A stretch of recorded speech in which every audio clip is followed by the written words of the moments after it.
안녕하세요. 정말 흥미로운 주제죠. 자유에 대해서 한번 깊이 파고들어 볼까 합니다. 네, 반갑습니다.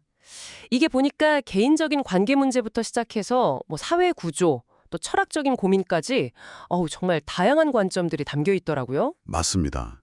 이 자료들을 쭉 훑어보면 이 자유라는 게 우리 삶 정말 구석구석에 이렇게 다양한 모습으로 있구나 하고 새삼 느끼게 돼요. 그렇죠. 그래서 오늘 저희 목표는요. 그 자유의 핵심 의미, 또 중요성 이런 걸 좀 찾아보고 특히 그 자유에는 왜 책임이 따르는 건지 또 진정한 자유는 어디에 있는 건지 뭐 이런 걸 생각해보는 그런 시간이 되면 좋겠습니다. 좋습니다. 그럼 가장 피부에 와닿는 문제부터 시작해 볼까요? 가까운 관계, 뭐 가족이나 연인 사이에서의 자유 문제요. 자료 중에 가장 인상 깊었던 게 가까울수록 상대를 뭐랄까 내 소유물처럼 여기거나 통제하려 들면 안 된다는 거였어요. 아, 네네. 배우자나 자녀도 그냥 동등한 인격체, 뭐 동료처럼 존중해야 건강한 관계가 된다. 이런 내용이었는데 솔직히 좀 뜨끔했습니다. 하하, 그렇죠. 바로 그 통제 혹은 뭐 구속이라고 할 수 있겠죠? 그것의 결과에 대한 경고가 아주 강력합니다. 그 자료에 따르면요. 상대를 구속하려는 마음이나 행동은 정말 0.1ml도 틀리지 않고 결국 자기 자신에게 돌아온다고 해요. 우와, 0.1ml요? 엄청 구체적이네요. 네, 이게 무슨 자연 법칙처럼 작용한다는 거죠. 관계에서 그런 일방적인 통제가 얼마나 해로운 결과를 낳는지 보여주는 대목이에요. 맞아요. 그리고 그 의논과 구속을 딱 구분해야 한다는 점도 되게 기억에 남아요. 그러니까 진심으로 상대를 위해서 같이 더 나은 길을 찾는 건 의논인데 상대방 의사는 상관없이 그냥 내 뜻대로 막으려고 하는 건 구속이라는 거죠. 그렇죠. 그 경계가 중요하죠. 심지어 걱정돼서 하는 말 있잖아요. 왜 이렇게 늦었어? 이런 반복적인 질문도 이게 미묘한 불신이고 또 구속일 수 있다. 그리고 이게 심지어 다음 세대에까지 영향을 준다. 이 지적은 와 정말 좀 삼특하더라고요. 아, 그 부분 저도 좀 놀랐습니다. 반대로 생각하면 서로에게 자유를 줄 때 관계가 더 편안해지고 심지어 외모에도 긍정적인 영향을 준다고 하니까 참 흥미로운 지점입니다. 외모까지요? 허허. 네. 결국 관계의 핵심은 상대를 통제하려는 마음에서 좀 벗어나서 서로 존중하고 자율성을 인정해주고 필요할 때는 열린 마음으로 의논하는 그런 자세에 있다는 거겠죠?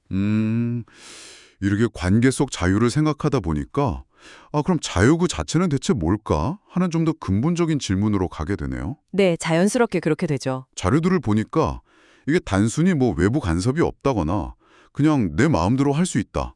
이런 상태 이상으로 좀 복잡한 의미가 있더라고요. 특히 영어의 프리덤이랑 리버티. 이게 우리말로는 그냥 자유 하나로 쓰이다 보니까 혼동에 있을 수 있다. 이 점이 눈에 띄었어요. 아, 네, 아주 중요한 지적입니다. 그 프리덤이라는 게 조금 더 원초적이고 자연적인 능력, 그러니까 행위할 수 있는 힘 자체에 가깝다면요. 리버티는 사회 안에서의 권리에 좀 더 초점이 맞춰져 있죠. 다른 사람의 권리와의 관계 속에서 주어지기도 하고 또 때로는 제한될 수도 있는 그러니까 책임이 따르는 자유에 더 가깝다고 볼 수 있습니다. 아하. 책임이 따르는 자유. 네. 여기서 이사야 벌린이라는 설학자의 중요한 구분이 나오는데요. 바로 소극적 자유와 적극적 자유입니다. 소극적, 적극적 자유요? 네. 전자는 이제 다른 누구에게도 방해받지 않을 자유. 그러니까 쉽게 무엇으로부터의 자유라고 하고요. 후자는 내가 원하는 것을 실현하고 뭐 국가 운영 같은 공동체 일에 참여할 수 있는 자유. 이걸 쉽게 무엇에 대한 자유라고 부릅니다. 그러니까 간섭 안 받는 것만 자유가 아니고 내가 뭔가를 할 수 있는 힘, 그리고 권리까지 포함해서 생각해야 한다. 이런 거군요. 정확합니다. 결국 자유는 그냥 제멋대로 하는 방종이 아니라는 거죠. 내 자유가 소중한 만큼 다른 사람의 자유도 존중해야 한다는 의미를 내포하고 있습니다. 그래서 자유는 공짜가 아니다. Freedom is not free 라는 말이 나오는 거고요. 와, 그 말이 정말 실감나네요. Freedom is not free. 그럼 이 자유라는 개념이 사회 전체로 확장되면 어떤 의미를 가질까요? 현대 민주주의 사회에서 자유는 정말 핵심적인 기본 원리죠. 권력이 함부로 남용되는 걸 막고 시민들의 참여를 보장하는 아주 중요한 기둥입니다. 기둥이군요. 네, 특히 그중에서도 표현의 자유는 다양한 의견이 자유롭게 오가면서 우리가 진실에 좀 더 가까이 다가갈 수 있게 하는 필수 요소라고 할 수 있습니다.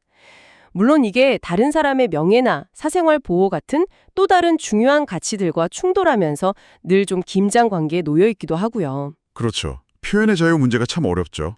그리고 어떤 자료에서는 역사가 곧 자유가 점점 더 많은 사람에게 퍼져나가는 과정이다. 이렇게 보기도 하더라고요. 네, 해결 같은 철학자가 그런 관점을 제시했죠. 과거에는 정말 소수의 왕이나 귀족만 누렸던 자유가 점차 모든 사람에게로 확대되어 왔다. 이게 평등의 역사하고도 좀 맞닿아 있는 것 같고요. 맞습니다. 자유와 평등은 아주 밀접하게 연결되어 있죠. 그런데 여기서 또 다른 중요한 질문이 생깁니다. 법적으로 자유가 보장된다고 해서 그게 과연 정말 실질적인 자유일까 하는 문제예요. 형식적인 자유와 실질적인 자유. 네. 예를 들어 경제적으로 너무 어려워서 선택의 여지가 거의 없다면 그건 뭐 굶주릴 자유나 실업 상태로 있을 자유에 불과할 수도 있다는 아주 날카로운 지적이 있습니다. 듣고 보니 그렇네요. 그렇죠. 그러니까 형식적인, 법적인 자유를 넘어서 실질적인 기회나 여건이 보장되어야만 진정한 자유라고 할 수 있다는 문제 제기인 거죠. 이게 정말 중요한 부분입니다. 이야기가 정말 점점 더 깊어지네요. 법이나 사회 문제를 넘어서면 이제 우리가 스스로 선택했다고 믿는 그 행동들이 과연 순수한 내 의지일까? 하는 그런 철학적인 질문까지 가게 돼요. 네. 그 유명한 자유의지냐 아니면 결정론이냐 하는 논쟁이죠. 맞아요. 혹시 내가 배고프다거나 아니면 어떤 특정 환경 때문에 이미 결정된 행동을 하는 건 아닐까? 뭐 이런 고민이요. 네. 아주 오래되고 깊은 질문입니다. 여기에 더해서 어떤 자료에서는 우리가 아는 것 자체, 그러니까 과거의 경험이나 지식, 기억이라는 그 틀에서 벗어나는 것이야말로 진정한 자유다. 이런 흥미로운 관점도 제시됩니다. 지두 크리시나무르티 같은 사상가가 이야기한 거죠. 아는 것으로부터의 자유요. 네, 아는 것으로부터의 자유. 이런 시각에서 보면 자유는 우리가 뭔가를 생각하고 계획해서 얻어내는 결과물이 아니라 어떤 행동이 시작되는 바로 그 순간, 그 시작점에 이미 존재하는 아주 근원적인 상태라고 볼 수도 있습니다. 개인적인 관계에서의 존중과 자율성에서 시작해서 자유의 정의, 사회적인 권리와 책임, 또 경제적인 기반 문제, 그리고 마지막에는 우리 인식의 한계를 넘어서는 철학적 문제까지 파고들수록 새롭고 또 복잡합니다. 그렇죠. 오늘 저희가 함께 살펴본 것처럼 자유는 결코 단순한 개념이 아닙니다. 여러 관점들이 서로 얽히고 설키면서 그 의미를 더욱 풍부하게 또 어떻게 보면 더 복잡하게 만들고 있죠. 네. 자, 그럼 오늘 이 깊은 이야기들을 마무리하면서 여러분께 질문 하나를 던져드리고 싶습니다. 아까 저희가 나눴던 이야기인데요. 누군가를 정말 위하는 마음에서 하는 조언이나 걱정이 때로는 상대방에게는 간섭이나 통제로 느껴질 수 있는 그 미묘한 경계가 있다고 했잖아요. 네, 그 의논과 구속의 경계선이죠. 맞습니다. 여러분의 삶 속에서 그 선은 어디쯤에 있다고 느끼시나요? 그리고 여러분은 그 차이를 어떻게 알아차리고 또 어떻게 행동하고 계신가요? 한번 조용히 스스로에게 물어보시면 어떨까 싶습니다. 오늘 저희 이야기는 여기서 마무리하겠습니다. 감사합니다. 네, 감사합니다.